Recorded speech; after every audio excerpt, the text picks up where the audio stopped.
अस्सलाम वालेकुम। आज हम लोगों ने पल्मोनोलॉजी करनी है रफ़ीउल्लाह से, ठीक है। तो इसमें हमारे पास पॉइंट नंबर 99 है, चैप्टर नंबर 5 है पल्मोनोलॉजी का। सबसे पहले जो से पहले दो पेज है ना, उसमें उसने हमारे हाई वो सार्कोइडोसिस और टीबी के ना डिफरेंसेस बताए हुए हैं, ठीक है। तो हमने ये अच्छे से कर लेने हैं। अब जो सार्कोइडोसिस होती है ना, सार्कोइडोसिस क्या होती है? सार्कोइडोसिस एक ऑटो इम्यून डिजीज़ होती है, ठीक है। इस ऑटो इम्यून डिजीज़ के अंदर आपके पास हाइलर लिम्फेडिनोपैथी होती है, ठीक है। तो आपके पास ना लंग्स के अंदर हाइलर लिम्फ नोड्स होते हैं, ठीक है, उनकी एनलार्जमेंट हो जाएगी। उसके अलावा इसमें आपको नॉन केजिएटिंग ग्रैनुलोमा मिलेगा, ठीक है। अब ये जो नॉन केजिएटिंग ग्रैनुलोमा होता है ना, ये टीबी में आपके पास डिफरेंट होता है कि टीबी के अंदर आपके पास केजियस नेक्रोसिस होती है, ठीक है, या केजिएटिंग ग्रैनुलोमा होता है। जबकि आपके पास जो सार्कोइडोसिस है ना, सार्कोइडोसिस में आपको नॉन केजियस ग्रैनुलोमा मिलता है। साथ में सार्कोइडोसिस में मल्टी सिस्टम इन्वॉल्वमेंट होती है, यानी कि मल्टीपल आपके पास ऑर्गन्स इफेक्ट होते हैं सार्कोइडोसिस में। इसके अलावा हाइपर कैल्सीमिया मिलेगा आपको सार्कोइडोसिस में, कैल्शियम लेवल्स जौन से में बड़े होते हैं। फीमेल्स प्रेजेंट करती हैं एरिथीमा निडोजम के साथ, जिन्हें सार्कोइडोसिस होता है, ठीक है। और ये प्राइमरीली आपके पास टी लिम्फोसाइट्स को इफेक्ट करता है। और टी लिम्फोसाइट्स भी कौन से होते हैं? CD4 टी लिम्फोसाइट्स या हेल्पर टी सेल्स जौन से होते हैं ना, वो सार्कोइडोसिस के अंदर इफेक्ट होते हैं। उसके अलावा सार्कोइडोसिस में आपको क्या मिलता है? एस्ट्रॉयड बॉडीज़ मिलती हैं, ठीक है। तो ये सारे आपके पास जौन सा है ना सार्कोइडोसिस के फीचर्स होते हैं। अब हम 99 पॉइंट कर लेते हैं कि जो हाइलर लिम्फेडिनोपैथी है, साथ में नॉन केजियस ग्रैनुलोमा है, मल्टी सिस्टम इन्वॉल्वमेंट है, और साथ में हाइपर कैल्सीमिया है, तो ये आपके पास सार्कोइडोसिस आ जाएगा। फिर उसने बताया हुआ है कि नॉन केजिएटिंग अगर ग्रैनुलोमा है तो वो सार्कोइडोसिस होगा। फीमेल्स के अंदर सार्कोइडोसिस एरिथीमा निडोजम के साथ प्रेजेंट करती है। एरिथीमा निडोजम क्या होता है कि आपके शिन्स के ऊपर ना स्वेलिंग हो जाती है, रेडनेस हो जाती है, उसे आप एरिथीमा निडोजम कहते हो। उसके अलावा एस्ट्रॉयड बॉडीज़ आपको मिलती हैं सार्कोइडोसिस में। और अगर वो ये पूछ ले कि माइक्रोस्कोपिकली आप सार्कोइडोसिस को कैसे डायग्नोज करोगे, तो माइक्रोस्कोपिकली आप नॉन केजिएटिंग ग्रैनुलोमास देखते हो, ठीक है। तो non caseating granuloma is greater then granuloma with asteroid bodies. और साथ में आपको इसमें टी लिम्फोसाइट्स मिलते हैं। और कौन से टी लिम्फोसाइट्स को ये इफेक्ट करती है? CD4 टी लिम्फोसाइट्स को इफेक्ट करती है, ठीक है। अच्छा, मुझे कोई बता सकता है चैट बॉक्स के अंदर के जो एस्ट्रॉयड बॉडीज़ होती हैं वो कैसे बनती हैं? कोई मुझे चैट बॉक्स में बता सकता है कि एस्ट्रॉयड बॉडीज़ आपके पास कैसे बनती हैं?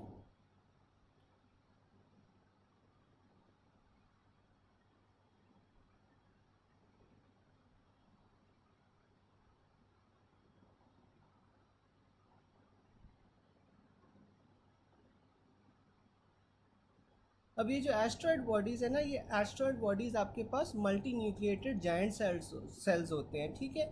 ये आपके पास कॉमनली ना क्रोनिक इन्फ्लेमेटरी कंडीशंस के साथ एसोसिएटेड होते हैं। तो ये ज़रूरी नहीं है कि हाल ही आपको जो एस्ट्रॉयड बॉडीज़ हैं वो सार्कोइडोसिस में मिले। कोई भी अगर आपके पास कोई क्रोनिक इन्फ्लेमेटरी कंडीशन होगी ना, उसके अंदर आपके पास ये एस्ट्रॉयड बॉडीज़ बन सकती हैं। और इसमें होते क्या? मल्टी न्यूक्लिएटेड जाइंट सेल्स होते हैं, ठीक है। इसमें आपके पास कैल्शियम आ जाता है, आयरन सॉल्ट्स आ जाती हैं, सारे प्रेसिपिटेट करके ना आपके पास ये एस्ट्रॉयड बॉडीज़ बना देते हैं, ठीक है। और ये क्रॉनिक इन्फ्लेमेटरी कंडीशंस के अंदर आपको मिलेंगे। उसके बाद आपके पास आ रहा है MCQ पॉइंट्स। सार्कोइडोसिस मैं ये बता रहा था कि ये जो एस्ट्रॉयड बॉडीज़ होती है ना, ये आपके पास मल्टी न्यूक्लिएटेड जाइंट सेल्स होते हैं, ठीक है। और ये आपको क्रॉनिक इन्फ्लेमेटरी कंडीशंस में मिलते हैं। तो ये ज़रूरी नहीं है कि हाल ही आपको जो एस्ट्रॉयड बॉडीज़ हैं वो जौन सा है सार्कोइडोसिस में ही मिले। ये किसी भी क्रॉनिक इन्फ्लेमेटरी कंडीशन के अंदर आपको एस्ट्रॉयड बॉडीज़ मिलेंगी। ये होते क्या? मल्टी न्यूक्लिएटेड जाइंट सेल्स होते हैं। इसमें कैल्शियम और आयरन जौन सी होती है ना, वो आपके पास प्रेसिपिटेट करके ये मल्टी न्यूक्लिएटेड जाइंट सेल्स बनाते हैं, ठीक है। फिर आपके पास आ रहा है कि sarcoidosis scenario was given, that is low grade fever, hypercalcaemia, stones with bilateral lymphadenopathy, ठीक है। साथ में उसने हिस्टोलॉजिकल फाइंडिंग्स पूछी हुई हैं। तो हिस्टोलॉजिकल फाइंडिंग्स आपके पास सार्कोइडोसिस में क्या होंगी? नॉन केजिएटिंग ग्रैनुलोमा होगी। Scenario of a person with rash and four arms, hilar lymph nodes, और साथ में नॉन केजिएटिंग ग्रैनुलोमा है तो सार्कोइडोसिस है। A lady with chronic dry cough, hilar lymphadenopathy, AFB negative, तो आपके पास नॉन केजिएटिंग ग्रैनुलोमा इसमें डायग्नोसिस होगा। अच्छा, अब इसमें कुछ और चीज़ें आ रही हैं कि जो आपके पास सार्कोइडोसिस होती है ना, प्राइमरीली लंग्स को इफेक्ट करती है। ऑल्दो इसके अंदर मल्टी सिस्टम इन्वॉल्वमेंट होती है, मल्टीपल सिस्टम्स इन्वॉल्व होते हैं, लेकिन प्राइमरीली आपके पास लंग्स को इफेक्ट करती है, और लंग्स के अंदर ये हाइलर लिम्फेडिनोपैथी करवाएगी। अच्छा, अब इसमें ना एक और स्टेप में आती है चीज़ कि ये इसमें आपके पास जो हाइलर लिम्फेडिनोपैथी होती है ना, वो आपके पास सिमेट्रिकल होती है, यानी कि जितनी राइट साइड पे होगी उतनी ही लेफ्ट साइड पे होगी। ठीक है, तो सिमेट्रिकल होती है, बायलैटरल होती है, और सिमेट्रिकल बायलैटरल हाइलर लिम्फेडिनोपैथी आपको मिलती है ये सार्कोइडोसिस में। ठीक है, जबकि टीबी के अंदर आपके पास बायलैटरल तो होती है, यानी कि दोनों लंग्स को इफेक्ट तो करेगी, लेकिन दोनों लंग्स ज़रूरी नहीं है कि एक जितने इफेक्ट हों। ठीक है, तो ये दोनों का डिफ्रेंशिएटिंग फीचर भी होता है कि जो आपके पास सार्कोइडोसिस है इसमें सिमेट्रिकल बायलैटरल लिम्फेडिनोपैथी होगी, लेकिन टीबी के अंदर भी सिमेट्रिकल नहीं होती, टीबी के अंदर ये एसिमेट्रिकल होगी। ठीक है, और साथ में उसने ये भी बताया हुआ है कि एएफ बी नेगेटिव है, तो एसिड फास्ट बैसिलर जौन सा होता है ना, वो टीबी को प्राइमरीली इन्वॉल्व करता है। तो अगर वो टीबी के लिए नेगेटिव है तो फिर आपके पास सार्कोइडोसिस होगा। A 49-year-old female with shortness of breath and dry cough is found to have hilar lymphadenopathy on chest X-ray. Biopsy of one of the lymph node reveals non caseating granuloma. तो आपके पास sarcoidosis है। Sarcoidosis females के अंदर erythema निडोजम के तौर पे present करती है। Females with non caseating granuloma hilar lymphadenopathy type of cells आपके पास टी लिम्फोसाइट्स, और टी लिम्फोसाइट्स भी कौन से होंगे, CD4 टी लिम्फोसाइट्स होंगे। सार्कोइडोसिस माइक्रोस्कोपिकली आप कैसे डायग्नोज करोगे, नॉन केजिएटिंग ग्रैनुलोमा से। साथ में शॉमन बॉडीज जौन सी होती हैं वो भी आपको सार्कोइडोसिस में मिलती हैं। ठीक है, शॉमन बॉडीज भी आपको सार्कोइडोसिस में मिलेंगी। फिर आपके पास आ रहा है 49-year-old female with shortness of breath and dry cough is found to have hilar lymphadenopathy on chest X-ray. Biopsy of one of the following lymph node reveals non caseating granuloma with asteroid bodies. तो आपके पास sarcoidosis होगा। ठीक है, यहाँ तक किसी को कोई चीज़ ना समझ आई हो, यहाँ तक किसी को कोई पॉइंट ना समझ आया हो?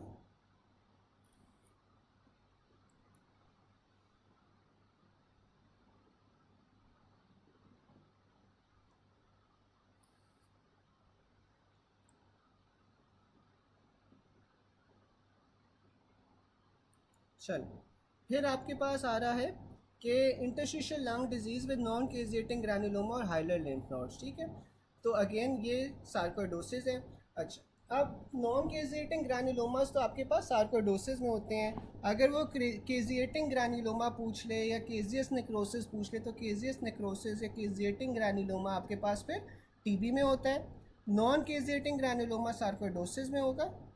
अच्छा, अब अगला पॉइंट है कि ग्रैनुलोमा है लेकिन इसके अंदर येलो पिगमेंट्स हैं, तो ग्रैनुलोमा विद येलो पिगमेंट्स आपके पास एक्टिनोमाइकोसिस होती है। ठीक है, ग्रैनुलोमा विद एब्सेस भी आपके पास एक्टिनोमाइकोसिस होगी। अगर आपके पास ग्रैनुलोमा आ जाए विद सुपरेशन तो वो फिर आपके पास नोकार्डिया फंगस आ जाता है। ठीक है, अच्छा मुझे कोई बता सकता है चैट बॉक्स में कि एब्सेस में और सुपरेशन में क्या फ़र्क होगा? एब्सेस और सुपरेशन में फ़र्क क्या होगा?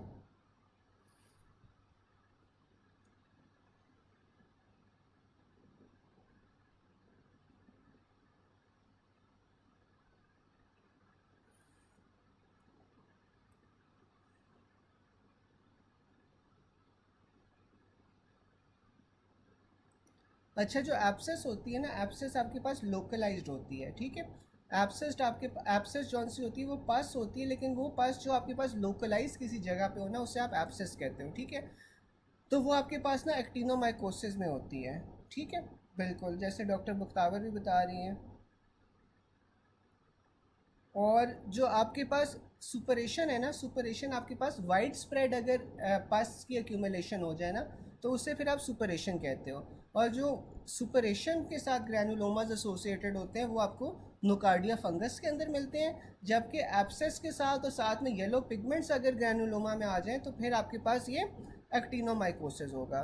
उसके अलावा गॉन कॉम्प्लेक्स जौन सा होता है ना, गॉन कॉम्प्लेक्स आपके पास टीबी के अंदर पाया जाता है। अच्छा, मुझे कोई चैट बॉक्स में बता सकते हैं कि गॉन कॉम्प्लेक्स कौन सी किस तरह की टीबी में पाया जाता है, प्राइमरी में, सेकेंडरी में या टर्शरी में?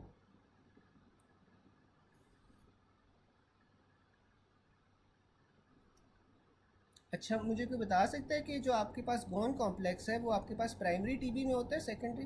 बिल्कुल प्राइमरी टीबी में होता है।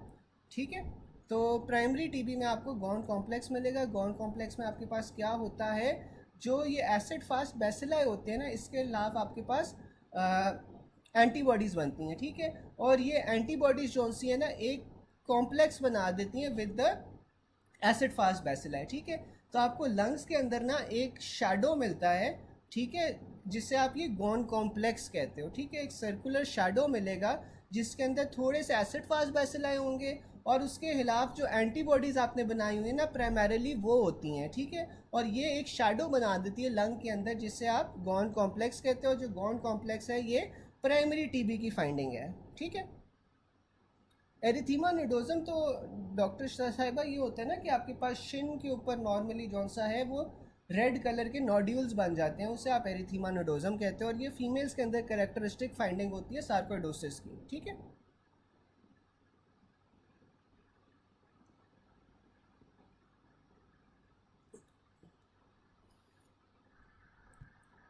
यहाँ तक किसी को कोई पॉइंट ना समझ आया हो?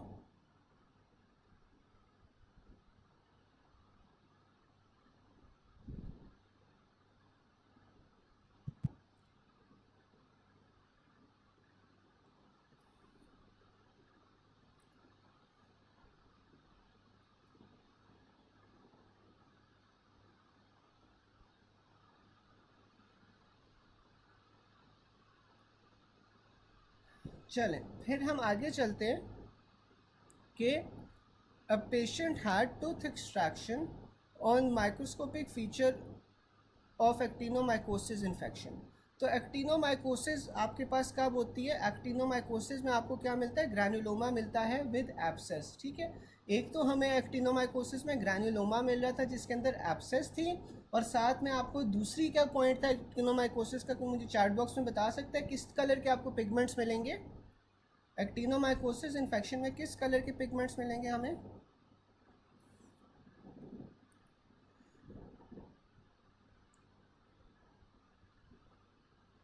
बिल्कुल येलो कलर के आपको पिगमेंट्स मिलते हैं, ठीक है। फिर अगला पॉइंट भी यही है, अ diabetic patient after tooth extraction develops abscess on histology the characteristic feature of actinomycosis क्या होता है? आपको ग्रैनुलोमा मिलता है with abscess. Scenario of diabetic patient draining abscess from jaw, आपको माइक्रोस्कोपी में क्या मिलेगा? आपको ग्रैनुलोमा मिलेगी विद एब्सेस। और जो ग्रैनुलोमा विद सुपरेशन होती है, ग्रैनुलोमा विद सुपरेशन आपके पास नुकार्डिया फंगस की वजह से हो रही होती है, ठीक है। फिर आपके पास टीबी आ गया।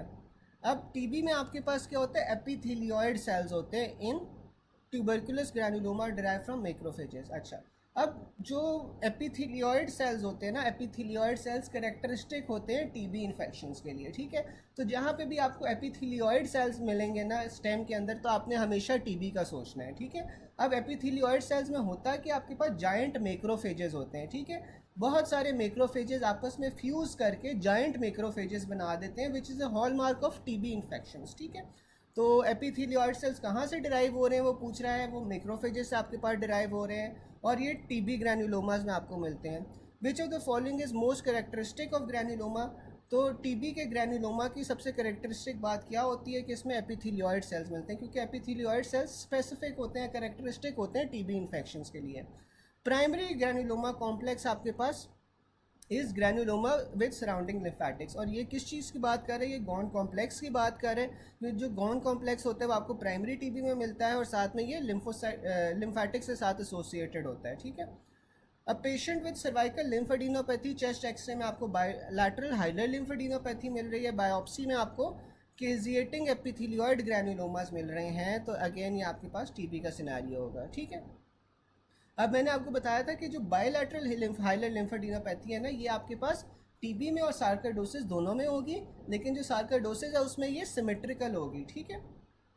और साथ में उसने ये भी बताया हुआ है कि केजिएटिंग एपिथेलियोइड ग्रैनुलोमा है, तो केजियस जो ग्रैनुलोमा हैं वो आपको टीबी के अंदर मिलते हैं, जबकि सार्कोइडोसिस में आपको नॉन केजिएटिंग ग्रैनुलोमास मिलेंगे, ठीक है। फिर आपके पास आ रहा है 49-year-old female with shortness of breath and dry cough is found to have hilar lymphadenopathy on chest X-ray. Biopsy of one of the following lymph node reveals non caseating granulomas. तो non caseating ग्रैनुलोमास आ गया है, तो ये आपके पास फिर sarcoidosis आएगा। How sarcoidosis is differentiated from tuberculosis? तो sarcoidosis में आपके पास सिमेट्रिकल बायलैटरल हाइलर लिम्फेडिनोपैथी होती है। A patient with cough fever for last 3 months. On examination, he has cervical lymphadenopathy and non-healing ulcer on tongue.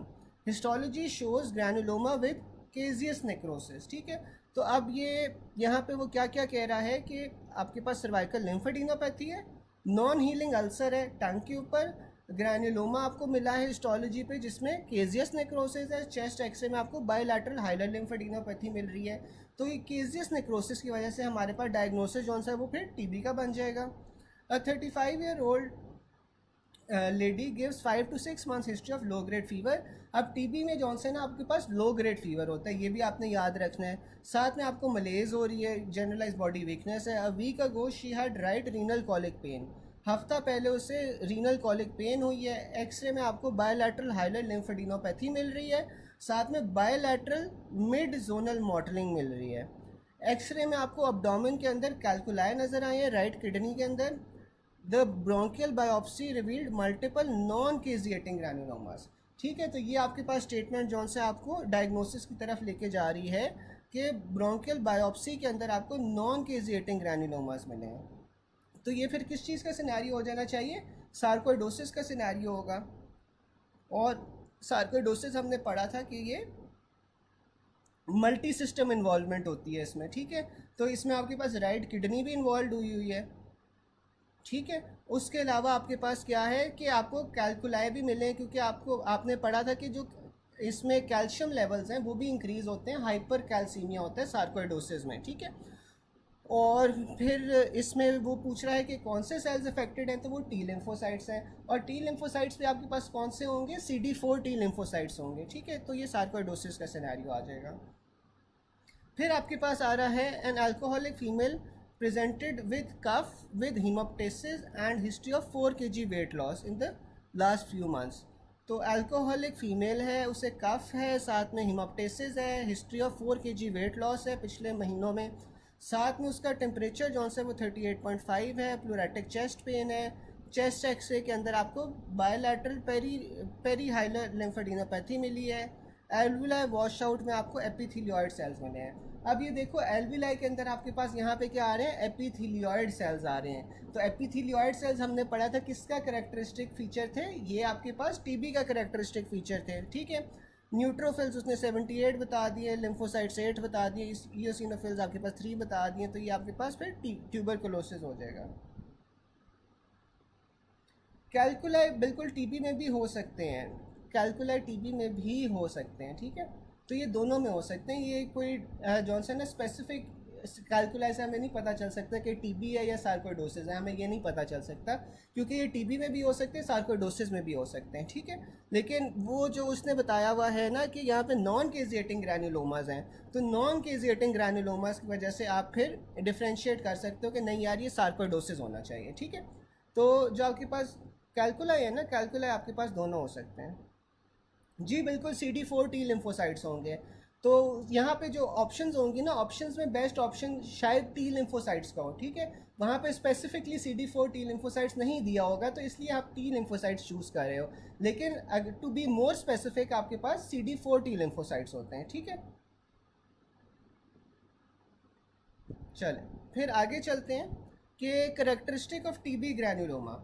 तो TB granuloma के अंदर आपके पास क्या था? एपिथेलियोइड सेल्स थे। ठीक है, अच्छा अब ये कुछ चीज़ें हैं जो आपने ना याद करनी है। ठीक है, कि सबसे जो डायग्नोस्टिक टेस्ट होता है ना टीबी के लिए सबसे डायग्नोस्टिक टेस्ट वो क्या होता है? वो PCR होता है। ठीक है, PCR में आप क्या देखोगे? आप जो एसिड फास्ट बैसिलाई है ना उसकी क्वांटिटी देखते हो कि कितनी अमाउंट जौन सी है ना वो टीबी के साथ इफेक्ट हुई है। तो सबसे जो डायग्नोस्टिक टेस्ट होता है टीबी के लिए वो हमेशा PCR होता है।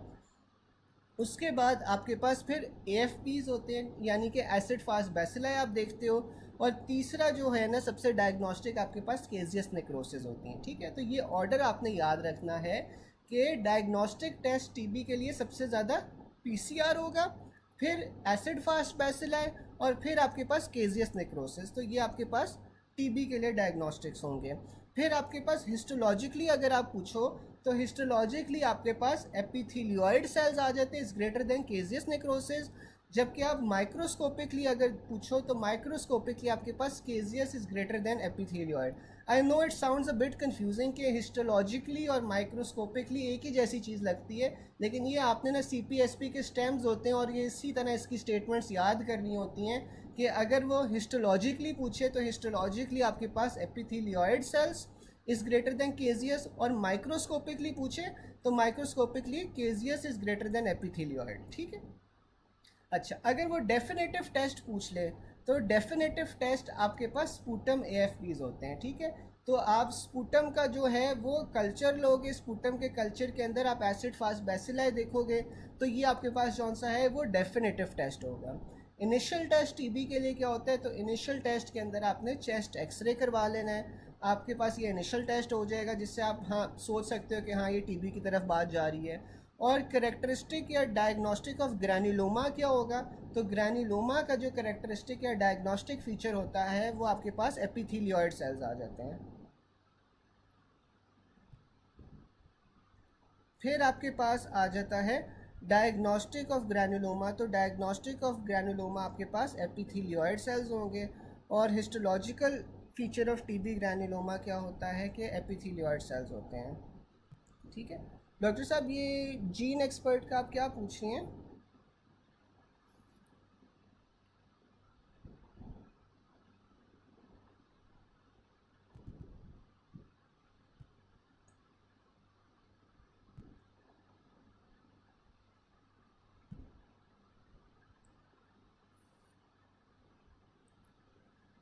जीन एक्सपर्ट वैसे जो होता है ना वो आपके पास एक मॉलिक्यूलर डायग्नोस्टिक प्लेटफॉर्म होता है। ठीक है, ताकि आप जो है ना रैपिड या एक्यूरेट आइडेंटिफिकेशन कर सको इन्फेक्शियस डिजीज़ के लिए, जैसे कि TB। ठीक है।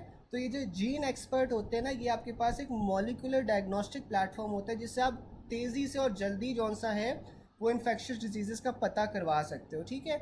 इसमें आपके पास जौन सा होता है ना न्यूक्लिक एसिड एम्पलीफिकेशन टेस्ट आता है, नाट जिसे कहते हैं। ठीक है। तो इससे भी आपके पास जो TB है ना वो डायग्नोज हो सकती है। ठीक है। तो ये आपके पास जीन एक्सपर्ट स्टडी होती है TB की। यहाँ तक किसी को कोई चीज़ ना समझ आई हो?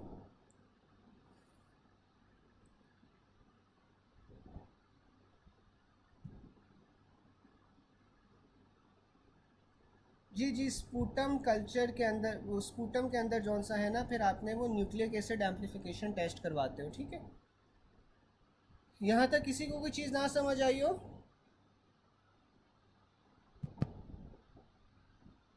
चले, फिर अगला पॉइंट हमारे पास आ जाता है कि जो मीज़ोथीलियोमा है ना इज़ एसोसिएटेड विद एस्बेस्टोस। ठीक है। अब जो आपके पास एस्बेस्टोस की पॉइजनिंग होती है ना उसके अंदर आपके पास क्या होता है, मीज़ोथीलियोमा एसोसिएटेड होता है। ठीक है।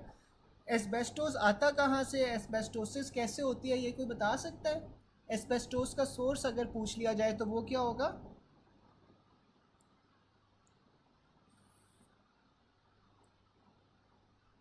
एस्बेस्टोसिस का सोर्स अगर पूछ लिया जाए तो वो क्या होगा?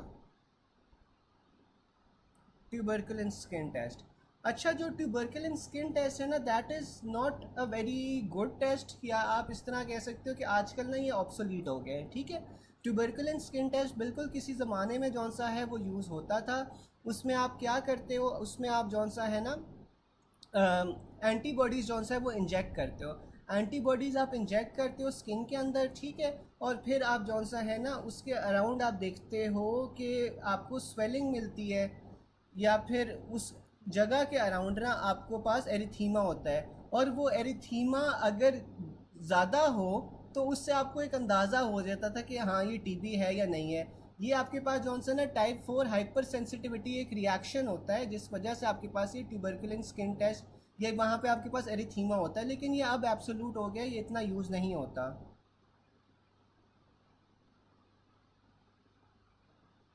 अच्छा, वो मिस हो गया। एक सेकेंड यार।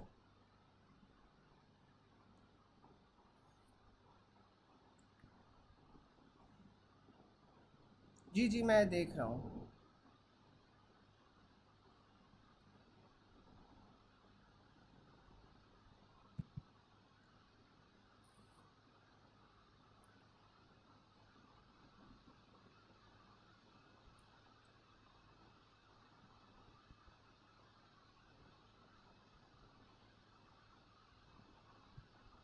ठीक है, मुझे आप 2 मिनट दो, मैं देख रहा हूँ देख रहा हूँ।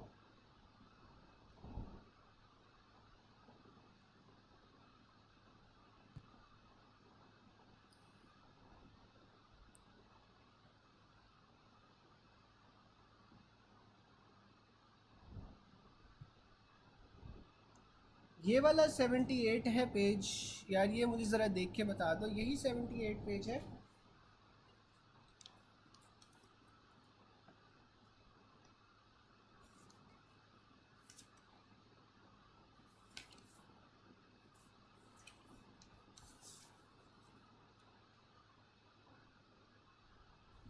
ये तो नहीं है। एक सेकंड मुझे देना फिर।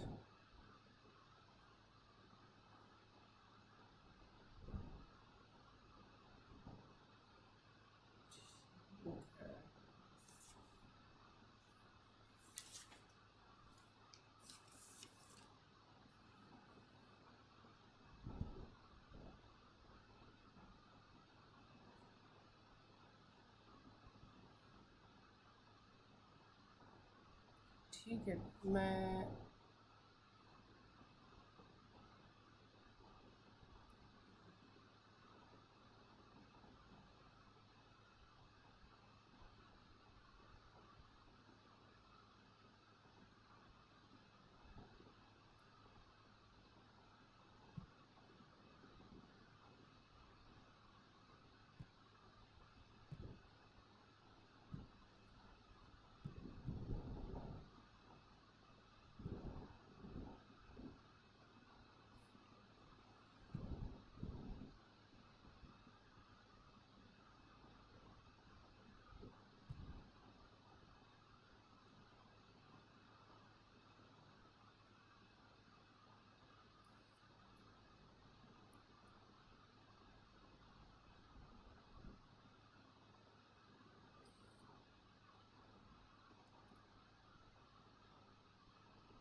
ठीक है यार, मैं ना इस तरह है कि आप लोग दोबारा से ज्वाइन कर लो।